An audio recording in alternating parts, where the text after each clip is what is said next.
네, 안녕하십니까. 성경 속 역사문화 조래열 목사입니다. 오늘은 에스겔에 대해서, 에스겔 선지자에 대해서 좀 알아보도록 하겠습니다. 에스겔은 그 사독 계열의 그 제사장 부시의 아들로 제사장 집안 출신입니다. 학자들은 그의 출생 연도를 갖다가 기원전 623년에서 622년으로 추정을 하고 있습니다. 그 시기는 남유다의 그 요시야 왕, 개혁의 왕이라고 하죠. 종교개혁의 요시야 왕이 율법책을 성전에서 발견하기 한 1년 전쯤이 되겠습니다. 그는 메소포타미아 남부 니프로에 가까운 곳인 델아빕에서 가족과 함께 살았습니다. 에스겔이라는 이름은 히브리어로 예헤즈겔이라고 그러는데요. 하나님께서 강하게 하신다, 혹은 하나님은 강하시다라는 뜻을 갖고 있습니다. 그가 바벨론으로 끌려올 당시만 해도 나이가 25살 정도로 추정합니다. 민수기 4장 3절에 따르면 레위 사람은 25세부터 제사장 직무에 대해서 견습 생활을 하다가 5년 후인 30살 때 제사장 일을 본격적으로 한다고 되어 있습니다. 그러니까 에스겔이 예루살렘에 있을 때는 본격적으로 제사장 직무를 하지 않았던 것이죠. 또한 그 에스겔의 사역 기간은 총 한 22년 정도로 추정을 합니다. 그런데 제사장 직분이었지만 제사장의 사역보다는 하나님의 선지자로서 그 사역을 많이 하였습니다. 에스겔은 1장 1절에서 10계명을 받은 모세도 보지 못한 그 하나님의 형상을 보았다고 기록합니다. 그리고 그 상황을 아주 자세히 설명을 합니다. 여기서 4가지 생물의 형상이 등장합니다. 그것은 사람, 사자, 소, 독수리, 이것들로 모든 피조물의 그 대표의 그 상징적 그 의미를 담고 있습니다. 그리고 26절에서 하나님의 보좌와 그 형상 위에 사람 모양의 형상을 보았다라고 기록되어 있습니다. 이에 대해서 그 다음 절은 28절에서 여호와의 영광의 형상이라고 기록을 합니다. 즉 하나님의 보좌와 그 형상 위에 사람 모양의 형상, 이것이 여호와의 영광의 형상이라고 기록되어 있습니다. 인간이 육안으로 볼 수 없는 하나님을 직접 에스겔이 보았다고 기록한 것이죠.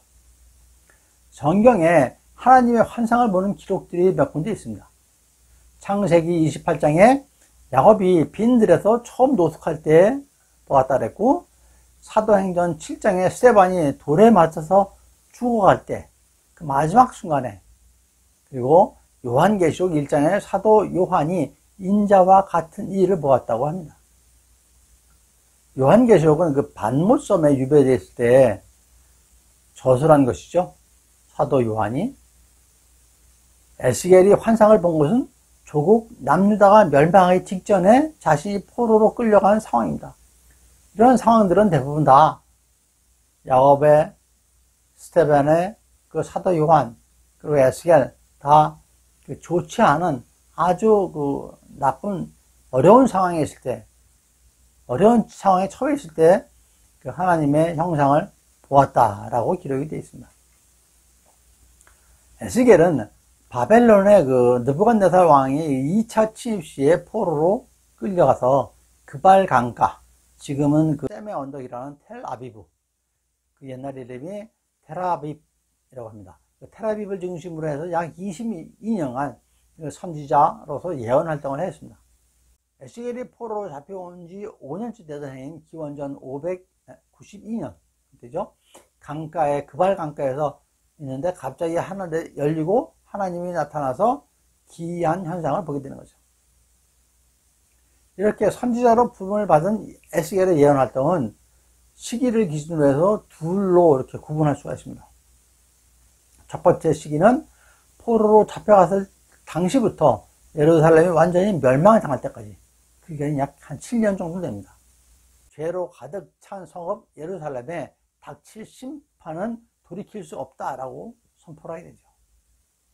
유다 백성들은 비록 자신들이 현재 포로로 잡혀와 있지만 예루살렘이 완전히 멸망하도록 하나님께서 보고만 계시지 않을 것이다 라고 생각하는 것이죠. 자신들은 지금 포로로 있지만 곧 고향으로 돌아갈 수 있으리라고 기대하는 거죠. 여기에 에스겔은 이와 같이 생각하는 것이, 이와 같은 희망을 가진 것이 잘못되었다라고 분명히 예언을 하고 있습니다. 두 번째는 예루살렘이 점령당하고 성읍과 성전이 파괴된 다음부터 에스겔의 예언 내용은 절망에 빠진 사람들을 일으켜 세우고 위로하고 하나님께서 회복시키고 재건하실 새로운 나라를 준비할 수 있도록 희망의 메시지를 선포합니다. 에스겔의 선지자로서의 그 특징적인 몇 가지를 살펴보면, 먼저 에스겔은 성령의 예언자라고 할 수 있습니다. 선지자들은 물론 모든 하나님의 사역자들에게 성령의 이끄심은 필수적일 것입니다. 특히 에스겔에서는 성령이 충만해서 성령에 인도된 전형적인 선지자의 모습을 볼 수가 있습니다. 다르게 표현하면 에스겔은 성령에 완전히 사로잡힌 사람이었다고 말할 수가 있습니다. 이러한 이유로 에스겔서는 구약의 어느 성경보다도 성령에 관한 예언들이 많이 등장을 합니다. 에스겔 예언의 특징은 화려한 수식어가 없습니다. 섬세한 정서도 없습니다. 에스겔은 다만 백성이 알아듣기 쉽게 말하려고 노력을 했습니다. 그래서 다른 구약 예언자들에 비해서 비유가 상당히 많이 등장합니다. 지금 우리로서는 좀 이해하기가 어려울 수도 있겠죠.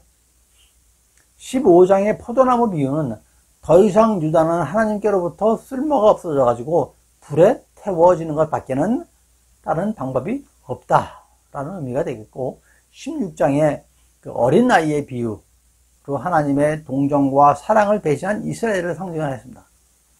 그 다음에 17장의 그 독수리와 그 레바논 백향목 비유가 나오는데, 이는 남유다 시드기야 왕의 그 어리석음을 비유한 내용입니다. 다음에 19장에서는 암사자와 새끼사자의 이야기가 나오고, 22장에서는 용광로 비유가 나오고, 다음에 23장에서는 두 자매의 비유가 나옵니다. 그리고 24장에서는 하나님이 예루살렘의 불순물을 제거하기 위해서 뜨거운 불을 일으키시는 비유로 솥 비유를 사용했습니다. 27장에서는 두로에 임할 심판을 파선하는 배로 비유했습니다. 그리고 34장에서는 무책임한 목자들을 비유하셨고, 37장에서는 이스라엘 백성의 영적 재생을 마른 뼈로 비유를 했습니다.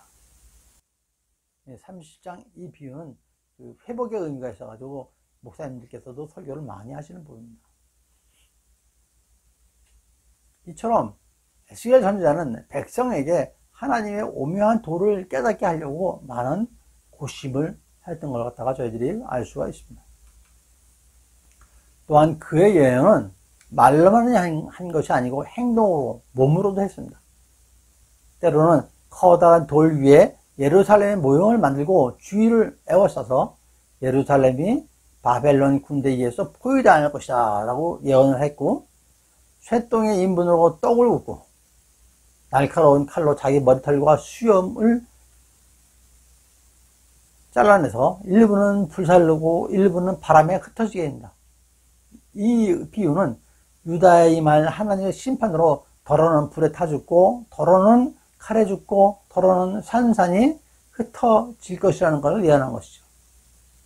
또한 두 막대기를 하나로 연합을 해서 장차 이스라엘의 두 왕국이 하나로 연합될 것이라 라는 것 갖다가 행동으로 보여주기도 했습니다. 아까도 잠깐 말씀드렸지만 이 중에서도 특히 에스겔서 30장에 나오는 마른 뼈의 환상은 성령의 살리는 능력에 대한 대표적인 그런 비유입니다. 당시에 이스라엘 백성은 하나님을 떠나서 뿌리도 잎사귀도 절단돼서 소생할 가망이 없었지만 성령이 충만한 사람에게 불가능이 없다라는 걸 보여주는 비유입니다. 주 여호와께서 이 뼈들에게 말씀하시기를 내가 생기로 너희에게 들어가게 하리 라고 말씀하십니다. 즉 앞으로 일어날 변화와 회복의 역사에 대해서 너무나 확신이 넘치는 메시지를 백성들에게 선포를 하고 있는 것이죠. 이로써 큰 재난이 닥친 뒤에 하나님께서 어떻게 자기 백성에게 다시 향하시는지를 아주 인상 있게 보여주고 있습니다. 완전히 망가진 백성들을 일으켜 세워서 새 희망을 품게 하고 새 미래에 대한 믿음을 지니게 하는 데 있어서 에스겔의 예언은 이루 말로 다 할 수 없이 중대한 영향력을 끼쳤죠. 그래서 에스겔을 환상과 소망의 선지자라고 부르기도 합니다. 또한 에스겔 47장에 성전에서 흘러나오는 강물에 대한 환상이 있습니다. 성령의 회복 능력에 대한 대표적인 비유 예언입니다. 하나님의 그 문지방 밑에서 동쪽으로 흘러내리는 강이 있는데 예루살렘에서 사해에 이르는 지역은 완전히 황야로 새도 주저기지 않고 꽃도 피지 않은 사막인데 이와 마찬가지로 이스라엘도 생수의 근원인 하나님을 떠나서 황야와 같은 그 살풍경한 처지에 있게 될 것이다. 하지만 거기에서 샘물이 흐를 것이다 라고 하십니다. 그리고 그 개울이 흐르는 곳에 모든 곳이 되살아날 것이다 라는 것이죠. 그리고 그 죽음의 바다까지도 정화되고 개울물은 점점 불어나서 헤엄을 칠 수 있게 되고 물 건너갈 수 없는 그런 충만한 강이 될 것이다 라고 합니다. 회복과 희망의 예언이죠. 이처럼 에스겔 선지자는 예언을 통해서 하나님의 거룩성과 초월성 그리고 하나님의 주권성을 그리면서 하나님의 은혜와 자비로 이스라엘이 다시 회복되리라는 것 갖다 백성한테 알려주는 그러한 소망의 그런 선지자였습니다. 희망의 선지자였던 것이죠. 예, 오늘은 에스겔 선지자에 대해서 알아보았습니다. 다음 시간에는 오바댜, 스가랴 선지자에 대해서 살펴보도록 하겠습니다. 감사합니다.